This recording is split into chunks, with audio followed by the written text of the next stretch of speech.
नमस्कार, यो news 24 television prime time न्यूजमा स्वागत छ।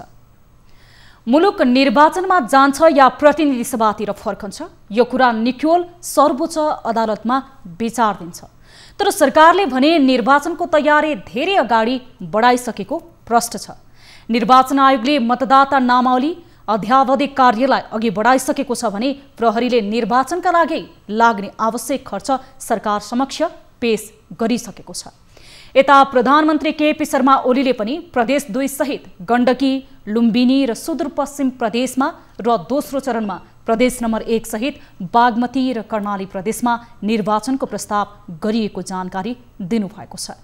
सरकारले यसो भनिरहँदा सडकमा निस्किएको दलहरू भने संसद पुनर्स्थापना गरेर अघि बढ्ने सुरुमा कसिएका छन्। यो दुई खाले तयारी र द्वन्द्वले जनता भने अन्योल र चिन्तित रहेका छन्। यद्यपि सर्वोच्चले दिने निकासपछि मुलुकको एउटा बाटो लिने भने निश्चित छ, तर त्यो बाटो शान्तिपूर्ण हुन आशा र अपेक्षा जनताको छ। अब प्राइम टाइम न्यूजका हेडलाइन्स। तोकिएकै मितिमा निर्वाचन हुने प्रधानमन्त्री ओलीको दाबी। पहिलो चरणमा 4 वटा प्रदेश र दोस्रो चरणमा 3 वटा प्रदेशमा निर्वाचनको तयारी।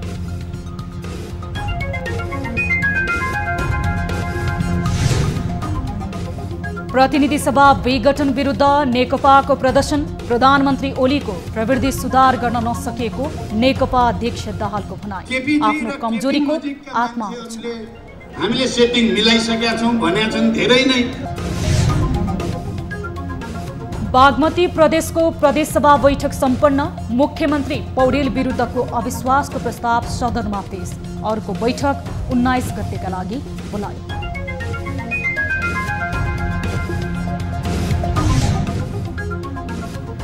सगरमाथा संवादलाई सफल बनाउने अमेरिकी चाहना व्यक्त। अमेरिका नेपालको विश्वासिलो साझेदार बन्न चाहेको राष्ट्रपति बाइडेनको सन्देश।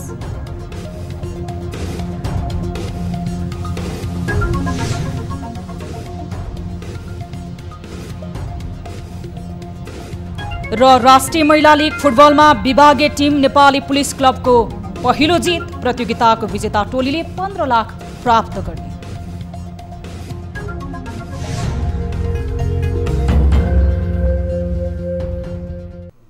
हामी निरन्तर न्यूजमा छौं। प्रधानमन्त्री केपी शर्मा ओलीले आगामी निर्वाचन स्वच्छ, निष्पक्ष र धाँधली रहित सम्पन्न हुने बताउनु भएको छ। सशस्त्र प्रहरी बलको 20औं स्थापना दिवसको अवसरमा आयोजित कार्यक्रमलाई सम्बोधन गर्दै उहाँले आगामी वैशाख 17 र 27 गते 2 चरणमा हुने प्रतिनिधि सभा निर्वाचन शान्तिपूर्ण रूपमा सम्पन्न गर्न सबैको उत्तिकै दायित्व रहने समेत बताउनुभयो। प्रधानमन्त्री ओलीले पहिलो चरणमा प्रदेश 2 सहित गण्डकी, लुम्बिनी, सुदूरपश्चिम प्रदेशमा र दोस्रो चरणमा प्रदेश नम्बर 1 सहित बागमती र कर्णाली प्रदेशमा निर्वाचनको प्रस्ताव गरेको जानकारी दिनुभएको थियो। यसको औपचारिक निष्कर्ष निस्कन बाँकी रहेको उहाँले बताउनु भएको छ। जनता सार्वभौम हुन्, जनता महान छन् र हामी सबैको कर्तव्य जनताको सेवा गर्नु हो, जनताको सुख हो। जनताले अनुभूत गर्ने भयरहित वातावरणको प्रत्याभूति हाम्रो कर्तव्य हो। जुन जनता महान छ, त्यो महान जनताले, त्यो हुन सक्छ फाटेका कपडामा होला, फाटेका चप्पलमा होला, तर महान छ जसको सेवाका निम्ति हामी समर्पित छौं। राजधानीमा भएको अर्को कार्यक्रममा प्रधानमन्त्री ओलीले प्रतिनिधि सभा पुनर्स्थापनाको व्यवस्था संविधानमा नभएकाले अदालतलाई नधम्क्याउन चेतावनी दिनुभएको छ। उहाँले आगामी वैशाखका लागि तोकिएको निर्वाचनलाई एक आन्दोलनका रूपमा लिने तर्क गर्नुभएको छ।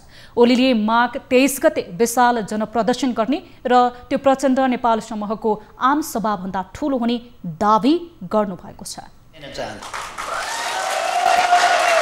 आमसभा कस्तो हुन्छ, आमसभा केलाई भन्छ भन्ने, जनपरिचालन केलाई भन्छ भन्ने कुरा 23 गते हेर्नु होला काठमाडौँ।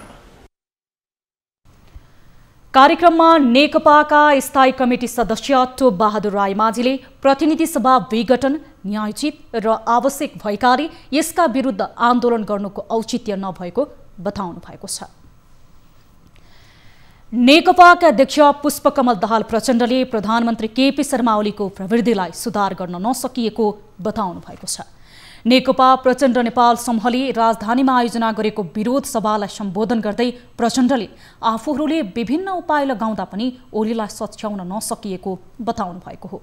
उहाँले आफूहरूको पनि कमजोरी भएको भन्दै आत्मआलोचना गर्नुभएको छ। वाम गठबन्धनको घोषणा अनुसार काम गर्न नसकेको स्वीकार गर्दै अध्यक्ष प्रचण्डले प्रधानमन्त्री पदका लागि जस्तो सहमति पनि गर्ने तर कार्यान्वयन नगर्ने ओली प्रवृत्ति रहेको उल्लेख गर्नुभएको छ। ओलीले पूर्व माओवादीका लागि केही नगरेको आरोप खेपेका प्रचण्डले जनयुद्धमा सहभागी भएकाहरूका लागि दिएको घाइते तथा अपाङ्गताको भत्ता पनि गृह मन्त्रालयमै ओलीकै निर्देशनमा खोसेको आरोप लगाउनुभयो। उहाँले प्रतिनिधि सभा विघटनलाई सही ठहर्याउने काम भए शान्ति प्रक्रिया विपरीत हुने चेतावनी दिनुभएको छ।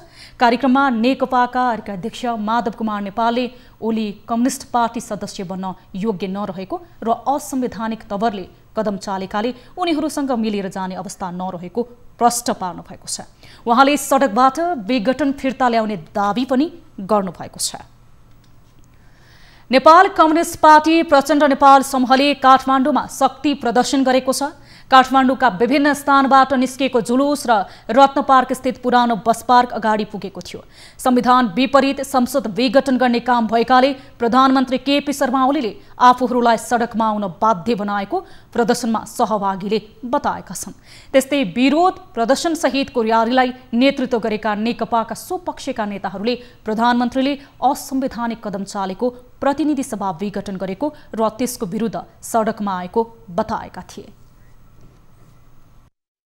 खड्गप्रसाद ओलीजीले नेतृत्व गरेको सरकार हामी आफैले पनि निर्माण गरेको सरकार हो। त्यो सरकारले संविधान विपरीत नेपालको अहिलेको संविधान विपरीत संसद विघटन गरेर जुन मुलुकमा एउटा भयानक षड्यन्त्रको सुरुवात भएको छ त्यसलाई सच्याउनका निम्ति हामीले दबावमूलक कार्यक्रमको रूपमा यो विरोध प्रदर्शनको कार्यक्रम गरेका हौँ। केपी शर्मा ओलीले जुन असंवैधानिक कदम चालेर संविधानमाथि प्रहार गर्नुभएको छ र संसद विघटन गर्नुभएको छ, त्यसको विरुद्धमा यो आन्दोलन। प्रधानमन्त्रीले संसद विघटन गरेको निर्वाचनको घोषणा गरेपछि नेकपा दुई पक्षमा विभाजित भएको छ भने प्रचण्ड नेपाल पक्षले निरन्तर आन्दोलन गर्दै आएको छ। प्रतिनिधि सभा विघटनको विरोधमा प्रचण्ड नेपाल समूहले शुक्रबार काठमाडौँमा शक्ति प्रदर्शन गरेको छ। काठमाडौँ उपत्यकाको वरिपरिका जिल्लाबाट समेत कार्यकर्ता उतारेर प्रचण्ड नेपाल समूहले राजधानीमा शक्ति प्रदर्शन गरेको हो। विरोध सभामा सहभागीहरूले संविधान विघटनको विरोधमा नाराबाजी गरेका थिए।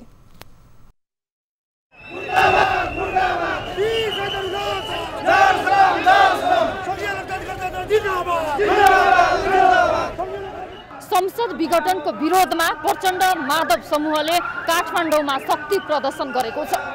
काठमाडौँ लगायतका काठमाडौँ वरपरका विभिन्न जिल्लाहरूबाट नागरिकहरूलाई सडकमा उतारेर काठमाडौँको ट्राफिक व्यवस्थापन नै अस्तव्यस्त हुने गरी सडक प्रदर्शन गरेको छ।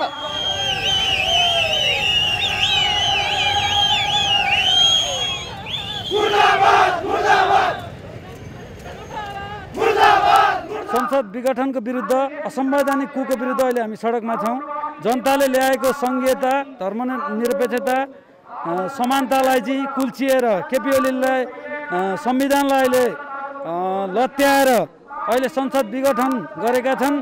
केपी ओलीले 2/3 बहुमत हुँदाहुँदै पनि संविधान यो प्रतिनिधि सभाको विघटन गरेर संविधानको नै उल्लङ्घन गर्दै अगाडि बढिरहेको हुनाले त्यसको खिलाफमा, त्यसको बरखिलाफमा चाहिँ हामी यो बेठिक छ, यस्तो हुनु हुँदैन भनेर हामी चाहिँ यो कार्यक्रममा सहभागी भइरहेछौँ। यो चाहिँ अब देशभरका सबैलाई यो जानकारी गराउँ। यो पार्टीभित्र केपी ओली मात्रै सर्वेसर्वा होइनन्।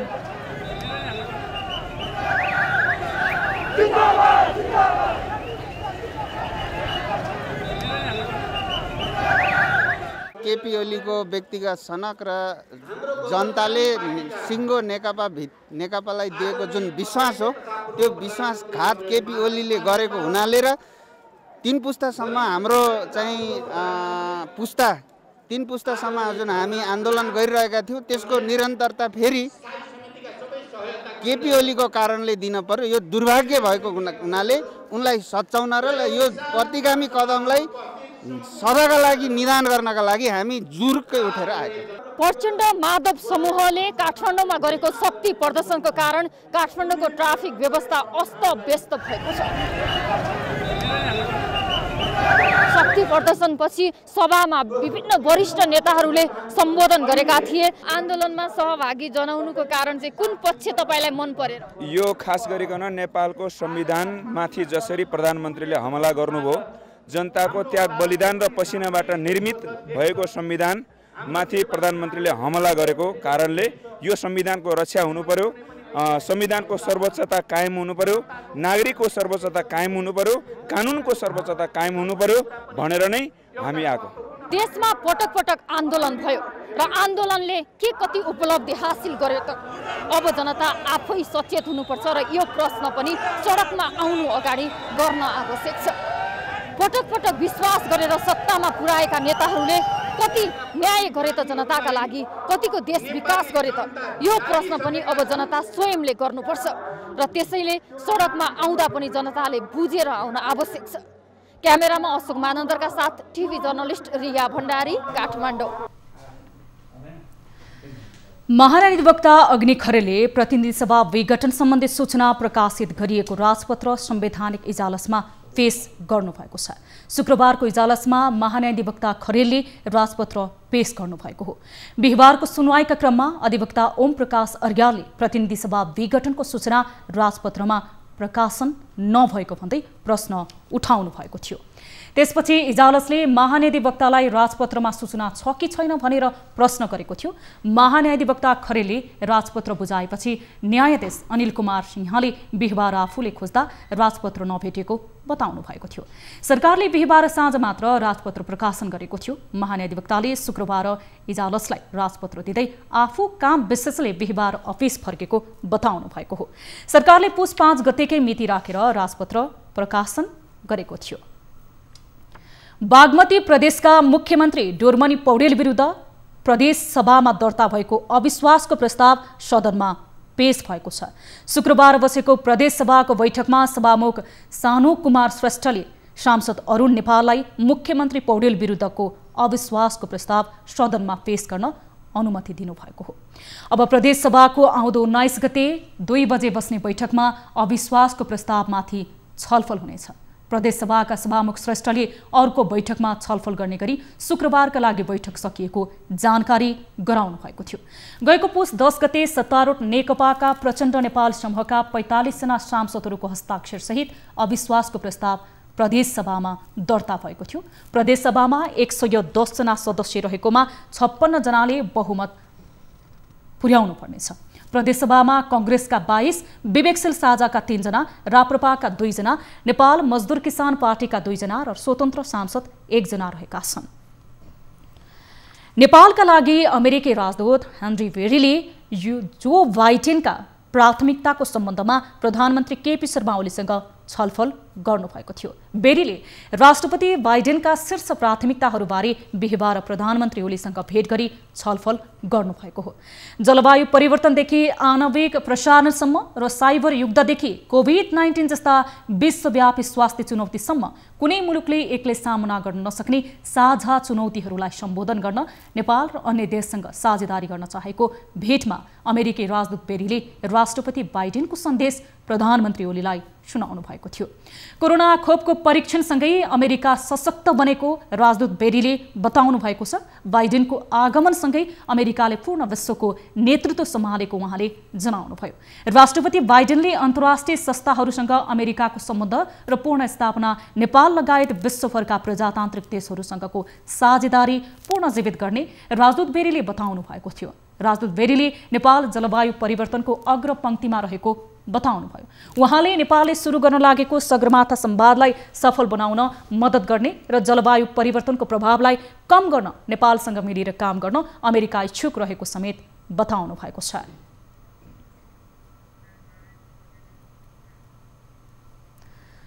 सरकारले सशस्त्र द्वन्द्वको समयमा भएका मानवाधिकार उल्लङ्घनका गम्भीर प्रकृतिका विषयहरूमा आम माफी नहुने जानकारी अन्तर्राष्ट्रिय समुदायलाई गराएको छ। संयुक्त राष्ट्रसङ्घ अन्तर्गतको मानवाधिकार परिषदको 37औं सत्रमा बिहिबार बोल्दै परराष्ट्र मन्त्री प्रदीप गेवालीले द्वन्द्वको घटनामा आम माफी नदिने जानकारी गराउनु भएको हो। बिहिबार भएको तेस्रो आवधिक समीक्षामा विभिन्न मुलुकहरूले नेपालमा संक्रमणकालीन न्यायमा भएको ढिलाइ, प्रेस स्वतन्त्रतालाई सीमित पार्ने गरी ल्याइएको विधेयक र राष्ट्रिय मानवाधिकार आयोगको स्वीकृतताको विषयलाई प्राथमिकताका साथ उठाएका थिए। नेपालका तर्फबाट जवाब दिँदै परराष्ट्र मन्त्री गेवालीले बृहत शान्ति सम्झौता, सर्वोच्च अदालतका निर्देशनहरू, सान्दर्भिक अन्तर्राष्ट्रिय प्रतिबद्धताहरू, पीडितहरूको चिन्ता वास्तविकताबाट निर्देशित रहेको प्रश्न पार्नु भएको छ। भर्चुअल माध्यमबाट भएको कार्यक्रममा मानवाधिकार उल्लङ्घनका गम्भीर विषयहरूमा पूर्ण रूपमा आम माफी नदिनेमा सरकार दृढ रहेको गेवालीले स्पष्ट पारेको परराष्ट्र मन्त्रालयद्वारा जारी विज्ञप्तिमा उल्लेख छ। भर्चुअल बैठकमा अमेरिका, बेलायत, युरोपियन युनियन, आबद्ध मुलुकहरू, कोरिया लगायतले संक्रमणकालीन न्यायको विषय उठाएका थिए। 98 मुलुकका प्रतिनिधिहरू सहभागी सो बैठकमा दक्षिण एसियाली सहित अन्य साना मुलुकहरूले भने यी विषय उठान गरेका छैनन्।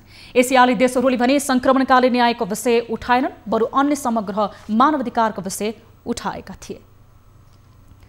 नेपालमा शुक्रबार थप 302 जनामा कोरोना भाइरस संक्रमण पुष्टि भएको छ। यो सँगै नेपालमा कोरोना संक्रमितको संख्या 2,68,948 पुगेको छ।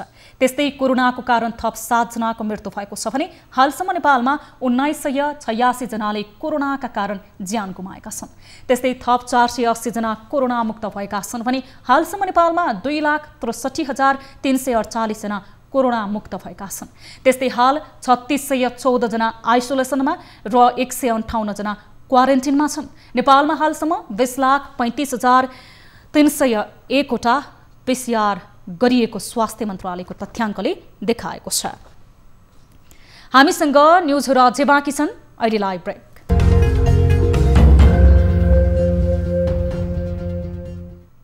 हामी निरन्तर न्युजमा छौँ।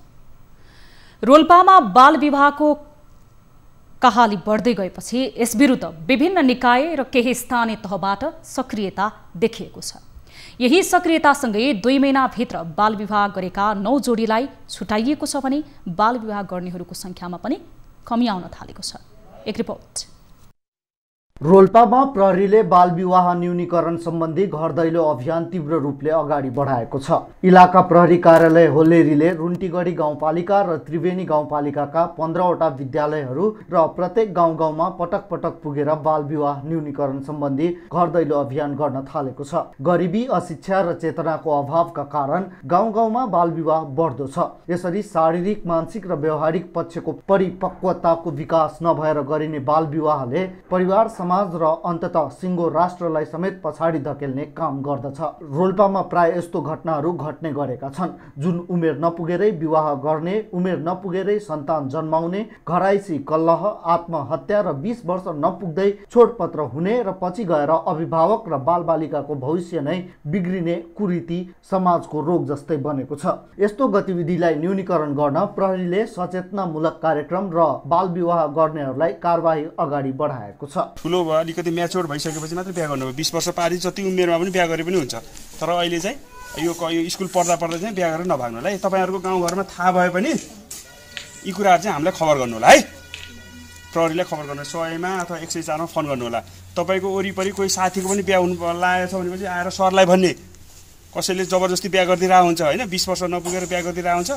तर आएर सरहरूलाई भन्ने, हामीलाई भन्ने, अनि यो कुराहरू चाहिँ निर्मूल हुन्छ। समाजमा विकृतिहरू फैलने अनेकौं कारणहरू भए पनि रोल्पा जिल्लाको हकमा भने समाजमा विकृति फैलाउनुमा बालविवाह नै मुख्य कारण रहेको इलाका प्रहरी कार्यालय होल्लेरीका प्रमुख इन्स्पेक्टर खड्काको भनाइ छ। बालविवाह, महिला हिंसा, लैंगिक हिंसा, बहुविवाह, लागु औषध दुर्व्यसन तथा ओसार पसार विरुद्धको अभियान विद्यालय तथा गाउँ गाउँमा सुरुवात गरिएको छ। रोल्पामा सबैभन्दा बढी समस्या बालविवाह भएकाले आफूहरू बालविवाह न्यूनीकरणमा तीव्र रूपले लागि परेको उहाँहरूले बताउनुभयो। आत्महत्यामा वृद्धि, घरेलु हिंसा, स्वास्थ्यमा असर, शिक्षाबाट वञ्चित भएका छन्। प्रत्येक दिन अदालतमा गएर हेरेँ, म जिल्लामा बस्दाखेरि अदालतमा जान्थे। अदालतमा जाने प्रत्येक दिन 10 देखि 12 जोडी चाहिँ डिभोर्सको लागि चाहिँ अदालतमा जाने। तर ती कति उमेरका भनेपछि 24 वर्षभन्दा कम उमेरका, तिनीहरूका बालबच्चा चाहिँ 3वटा, कसैका बालबच्चा 3वटा, कसैका 2टा त्यस्तो बोकेर चाहिँ जाने। त्यसले गर्दा अदालतमा डिभोर्सको संख्याहरू दिन प्रतिदिन बढ्दै गएको छ। इलाका प्रहरी कार्यालय होल्लेरीमा यसअघि उजुरी परेका बाहेक बालविवाह न्यूनीकरण सम्बन्धी अभियान र खोजी कार्य गरिएको थिएन। अहिले अभियानकै रूपमा प्रहरीले यस्तो कार्यको सुरुवात गरेपछि स्थानीयमा समेत खुसी छाएको छ। उहाँहरूले जो अहिले गरे जो काम गरिराख्नु भएको छ सोचेको भन्दा बढी गर्नु भएको छ। मैले धेरै कुरा गरेँ भने अत्यन्तै फेरि कति बढाउ चढाउ गरेर गरेछ भन्ने होला, तर के भने म यहाँको यो समाजमा काम गर्ने अथवा समाजसेवी जस्तो अथवा चाहिँ जनताको पक्षमा बोल्ने मान्छे भएको हुँदा अहिलेको सुरक्षाकर्मीको काम गराई यति छोटो समयमा यति राम्रो प्रगति देख्दाखेरि म अत्यन्तै खुसी छु। बाल विवाहले समाजमा विकृति फैलाउनुसँगै अरू बालबालिकाले समेत देखासिखी गरेर उमेर नपुगेरै विवाह गर्ने भएकाले बाल विवाह छुट्याउनै पर्ने इन्स्पेक्टर खड्काले बताउनुभयो। अभियानकै क्रममा गाउँ गाउँ पुगेको प्रहरीले रोल्पाको रुन्टीगढी गाउँपालिका र त्रिवेणी गाउँपालिकामा भएका 9वटा बाल विवाह छुटाएको छ।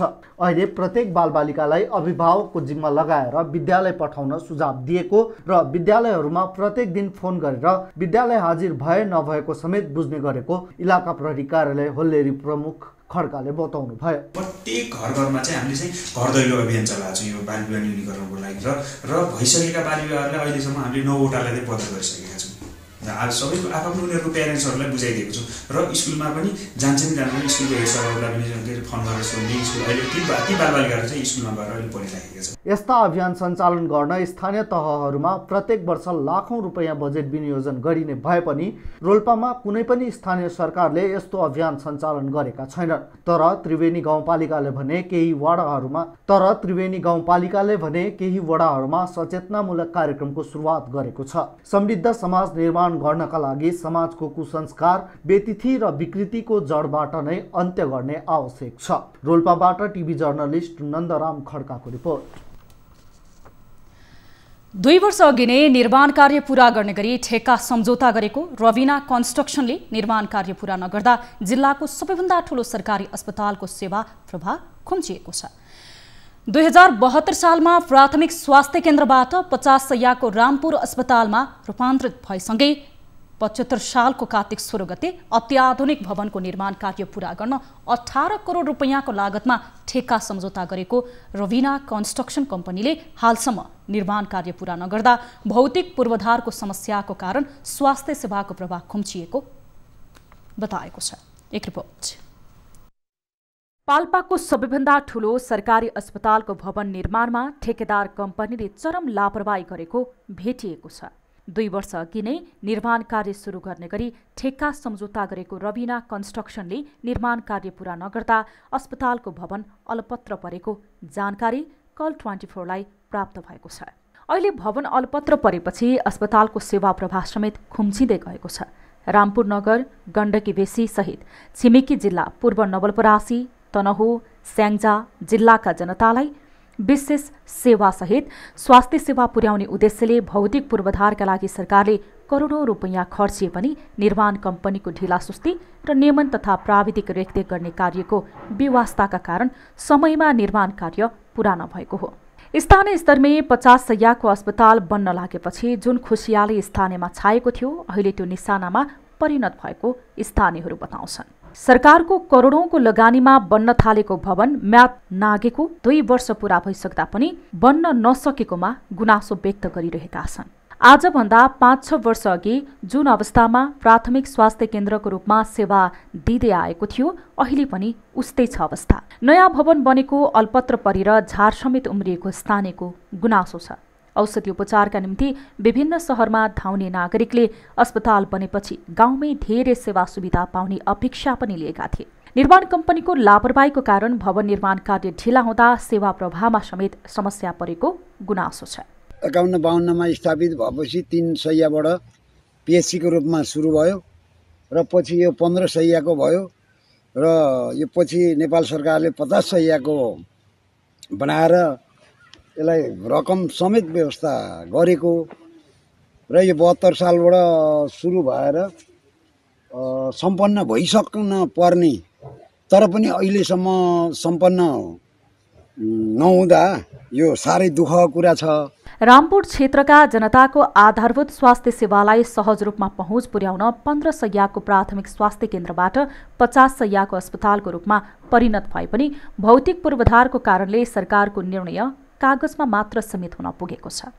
दैनिक रूपमा 200 देखि 300 सम्म बिरामी स्वास्थ्य सेवाका लागि आउने गरेको अस्पतालको भौतिक पूर्वाधारको कार्य 5 वर्षको अवधिमा निर्माण कम्पनीले जम्मा 80% मात्र निर्माण कार्य पूरा गरेको छ। सुविधा सम्पन्न भवनबाट विशेषज्ञ सेवा प्रवाह गर्ने सरकारी उद्देश्य भए पनि पटक पटक विभिन्न बहाना देखाउँदै निर्माण कम्पनीले कछुवाको गतिमा निर्माण कार्य अगाडि बढाउँदा यस क्षेत्रका हजारौं जनता विशेषज्ञ सेवाबाट वञ्चित हुँदा ठूलो धनराशि खर्चिएर निजी स्वास्थ्य संस्थामा उपचारका लागि धाउनुपर्ने बाध्यता रहेको छ। ठेक्का सम्झौता भएको 2 वर्षमा निर्माण कार्य पूरा गर्ने गरी सम्झौता भए पनि निर्माण कम्पनीले हालसम्म 80% मात्र निर्माण कार्य पूरा गरेको छ। निर्माण कम्पनीका प्राविधिक मोहम्मद अन्सारुल भन्नुहुन्छ, हालसम्म 80% कार्य प्रगति हुन गएको छ र व्यवस्थापन राम्रो नभएकाले समयमा निर्माण कार्यको प्रगति नभएको हो। अबको केही महिनामा काम सक्ने समेत उहाँको भनाइ छ। यो चाहिँ प्रोजेक्ट 22 करोडको रहेछ।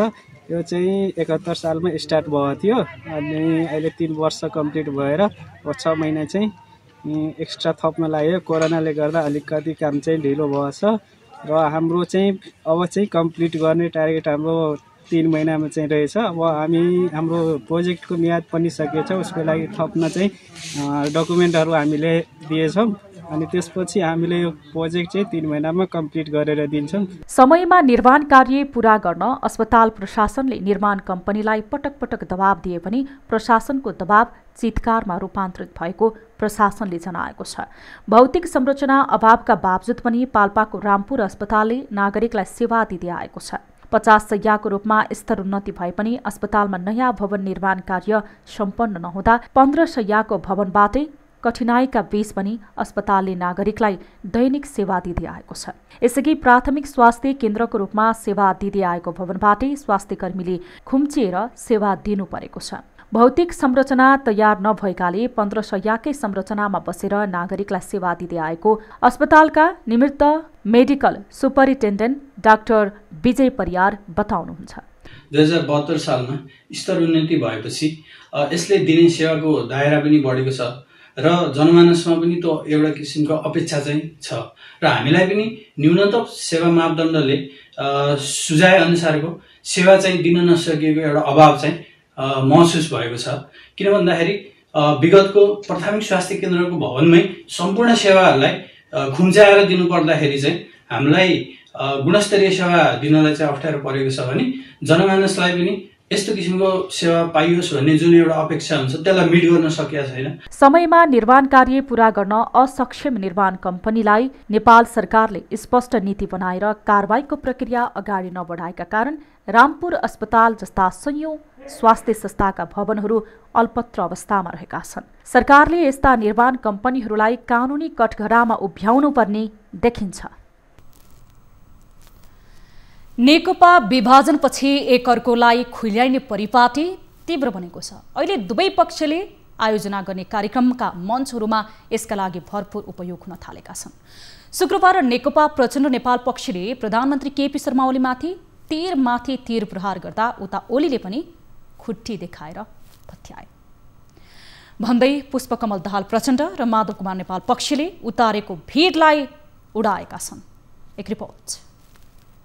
नेपाल कम्युनिस्ट पार्टी प्रचण्ड माधव पक्षले काठमाडौँमा शुक्रबार शक्ति प्रदर्शन गर्दै केपी ओलीलाई चुनौती दिएका छन्। उता केपी ओलीले अर्को पक्षले गरेको शक्ति प्रदर्शनमाथि व्यङ्ग्य गरेका छन्। यसरी काठमाडौँको मौसम चिसो भए पनि राजनीतिक सरगर्मीको पारा भन्ने तातिएको छ। शुक्रबार नेकपा प्रचण्ड माधव पक्षले गरेको शक्ति प्रदर्शनका कारण काठमाडौँका अधिकांश सडकहरू अस्तव्यस्त बने। प्रदर्शनमा भएको सहभागितालाई देखेर शीर्ष नेताहरूको अनुहार हर्षित थियो। पार्टीको वरिष्ठ नेता झलनाथ खनालले उत्साहित हुँदै प्रधानमन्त्रीलाई सडकमा हेर्न चुनौती समेत दिए।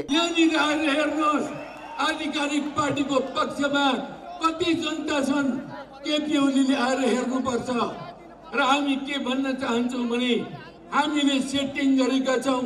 सेटिङको आधारमा निर्वाचन आयोगले पनि हामीलाई नै आधिकारिकता प्रदान गर्छ भनेर देशभरि आफ्ना आशीपासीहरूलाई, आफ्ना अनुमानहरूलाई त्यस्ता निर्देशनहरू पठाउने काम भएको छ। पार्टी अध्यक्ष प्रचण्डले सर्वोच्च अदालतदेखि निर्वाचन आयोगसम्मलाई जनताको शक्तितर्फ ध्यान दिन आग्रह गरे। यति मात्र नभई उनले शुक्रबारको कार्यक्रमलाई सम्बोधन गर्दै ओलीकै शैलीमा उखान टुक्काको प्रयोग गरे।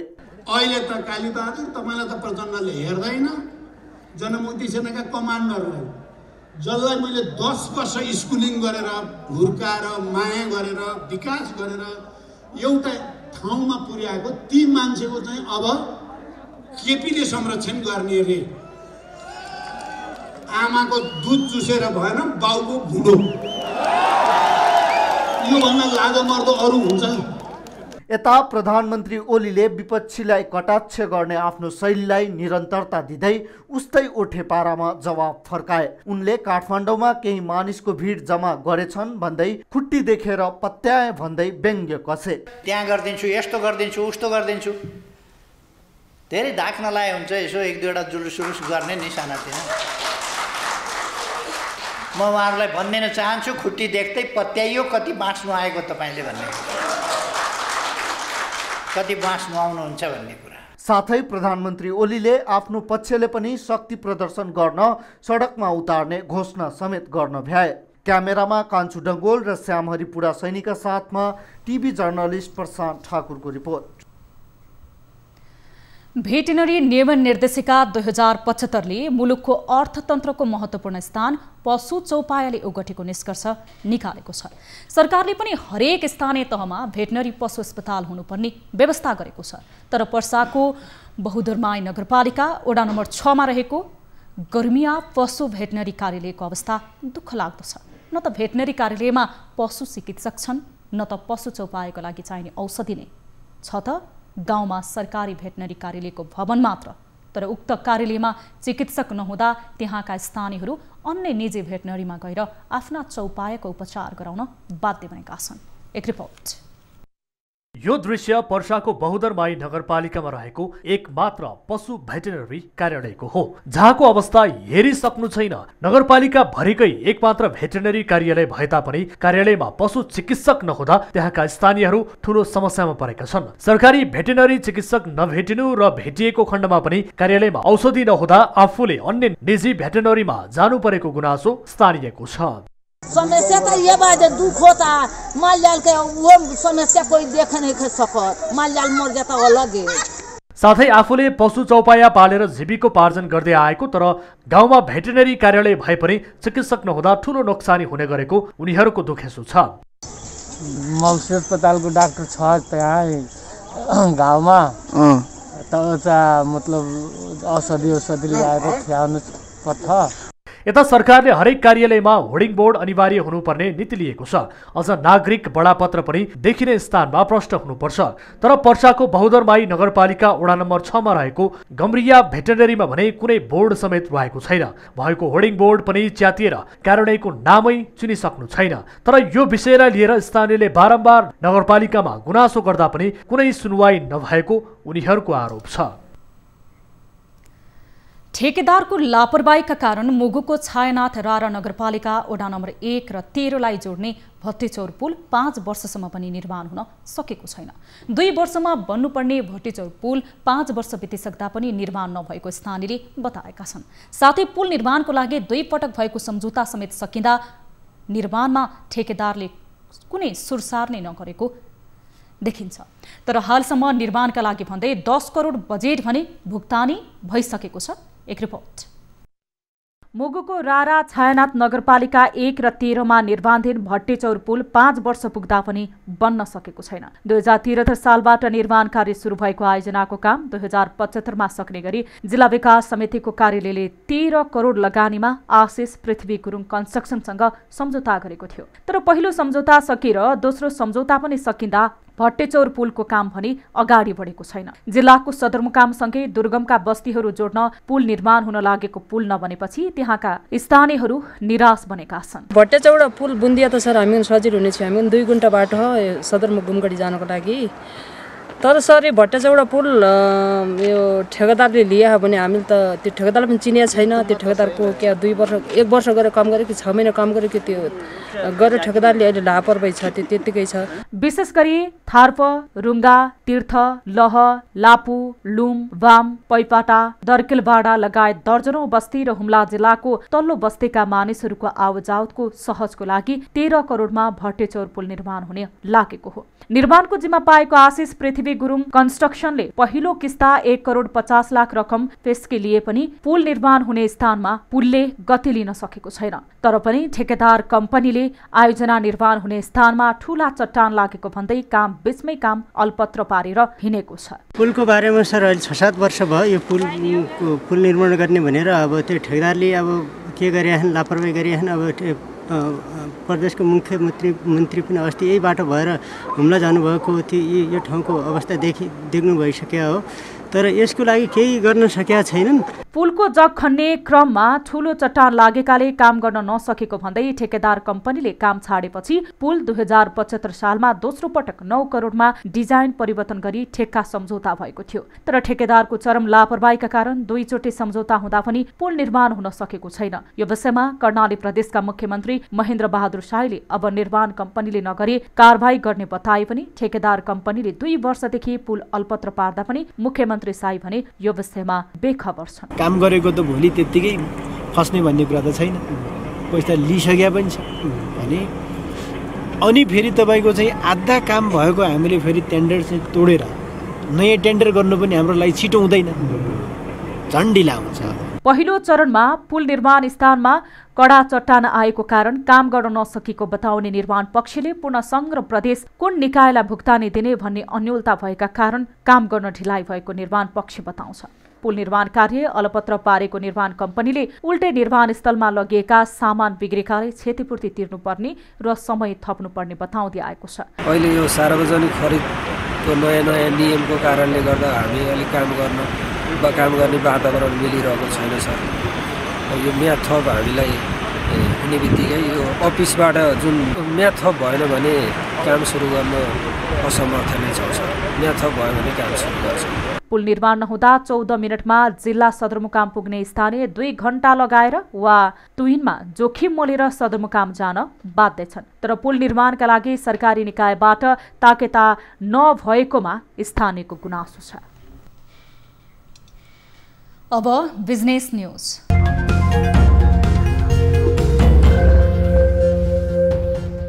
नेपाल वैदेशिक रोजगार व्यवसायी संघले वैदेशिक रोजगार विभाग विरुद्ध चरणबद्ध आन्दोलनको घोषणा गरेको छ। वैदेशिक रोजगार व्यवसायीहरूले विभागले म्यान पावर कम्पनीहरूलाई नियन्त्रण गर्ने गरी विभिन्न निर्णयहरू गरेको भन्दै वैदेशिक रोजगार व्यवसायीहरू आन्दोलित भएका हुन्। विभागले व्यवसायमा सुधार भन्दा अनुचित नियन्त्रणको कार्यशैली अपनाएको भन्दै संघले विज्ञप्ति जारी गर्दै आगामी आइतबारदेखि चरणबद्ध आन्दोलनको घोषणा गरेको हो। संघले वैदेशिक रोजगारमा जाने कामदारको राहदानी म्यान पावर कम्पनीले राख्न नपाउने विभागको पछिल्लो सार्वजनिक सूचना सहित म्यान पावर कम्पनीको शाखा कार्यालय सञ्चालनको अनुमति, वैदेशिक रोजगार व्यवसायको सञ्चालन, वैदेशिक रोजगार सूचना प्रणालीमा रहेका समस्या, घरेलु कामदार पठाउन तथा जापानमा प्रशिक्षार्थी कामदार पठाउन छुट्टै इजाजत लिनुपर्ने जस्ता कुरामा नियन्त्रण गरी व्यवसायले हस्तक्षेप गरेको आरोप वैदेशिक रोजगार व्यवसायी संघको छ।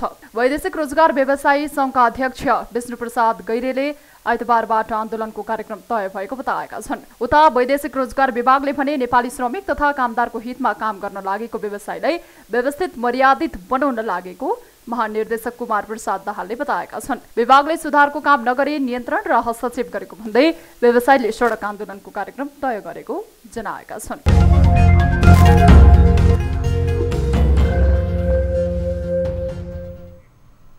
हामीसँग न्युजहरू अझै बाँकी छन्, अहिले लाइभ ब्रेक।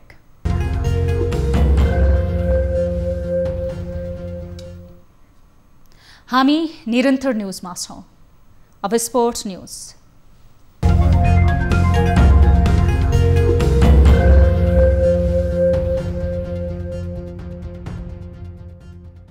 काठमाडौँमा जारी राष्ट्रिय महिला लीग फुटबलमा विभागीय टिम नेपाल पुलिस क्लबले पहिलो जित निकालेको छ। शुक्रबार सातदोबाटो स्थित एन्फा कम्प्लेक्समा उदयपुरको चौदण्डीगढी नगरपालिकालाई 6-0 ले पराजित गर्दै पुलिसले पहिलो जित निकालेको हो।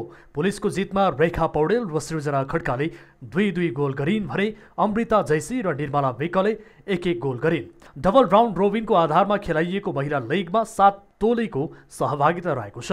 प्रतियोगिताको विजेता टोलीले 15 लाख प्राप्त गर्नेछन् भने दोस्रोले 8, तेस्रोले 5 तथा चौथो टोलीले 3 लाख प्राप्त गर्ने एन्फाले जनाएको छ।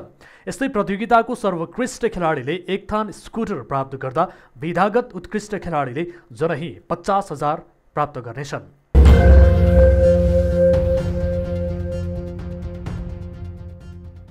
बागमती प्रदेशले प्रधानमन्त्री कप 1 दिवसीय पुरुष क्रिकेट प्रतियोगितामा लगातार दोस्रो जित निकालेको छ। मुलबानी क्रिकेट मैदानमा शुक्रबार प्रदेश 2 लाई 6 विकेटले पराजित गर्दै बागमतीले लगातार तेस्रो जित निकालेको हो। प्रदेश 2 ले दिएको 180 रनको लक्ष्य बागमतीले 48 ओभर 2 बलमा 4 विकेट गुमाएर पूरा गर्यो। बागमतीको जितमा पृथु बास्कोटाले अर्धशतकीय इनिङ्स खेले। उनले 75 बलमा अविजित रहँदै 53 रन बनाए। यसअघि टस जितेर पहिले ब्याटिङ गरेको प्रदेश 2 ले 48 ओभर 2 बलमा अल आउट हुँदै 179 रन बनाएको थियो। प्रदेश 2 का लागि विवेक यादवले 66 रनको अर्धशतकीय इनिङ्स खेले। यो जितसँगै बागमतीले 3 खेलमा 6 अङ्क जोडेको छ। समूह B को बागमती सेमिफाइनल नजिक समेत पुगेको छ। त्यस्तै प्रदेश 1 ले भने सान्तोना जित हात पारेको छ। कीर्तिपुर स्थित टियु क्रिकेट मैदानमा शुक्रबार लीग चरणको अन्तिम खेलमा कर्णाली प्रदेशलाई 59 रनले पराजित गर्दै प्रदेश 1 ले पहिलो जित निकालेको हो। प्रदेश 1 ले दिएको 216 रनको लक्ष्य सहित जवाफी ब्याटिङ गरेको कर्णाली 35 ओभरमा अल आउट हुँदै 156 रनमा समेटियो। जितसँगै समूह A को प्रदेश 1 ले 4 खेलमा 2 अङ्क जोड्यो। प्रदेश 1 प्रतियोगिताबाट यस अघि नै बाहिरिसकेको छ। प्रदेश 1 चौथो स्थानमा रहेको छ।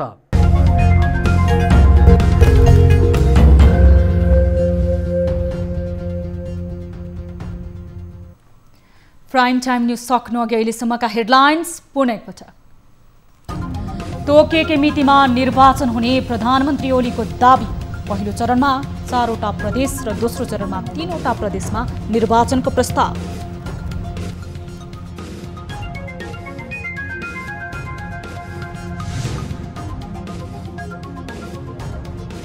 प्रतिनिधि सभा विघटन विरुद्ध नेकपाको प्रदर्शन। प्रधानमन्त्री ओलीको प्रवृत्ति सुधार गर्न नसकेको नेकपा अध्यक्ष दाहालको भनाई। आफ्नो कमजोरीको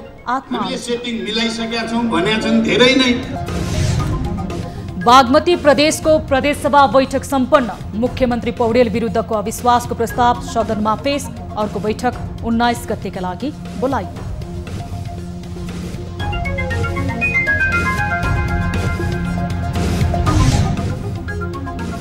सगरमाथा संवादलाई सफल बनाउने अमेरिकी चाहना व्यक्त। अमेरिका नेपालको विश्वासिलो साझेदार बन्न चाहेको राष्ट्रपति बाइडेनको सन्देश।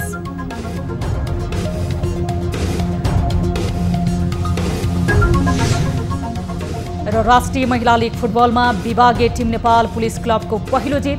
प्रतियोगिताको विजेता टोलीले 15 लाख प्राप्त गरे।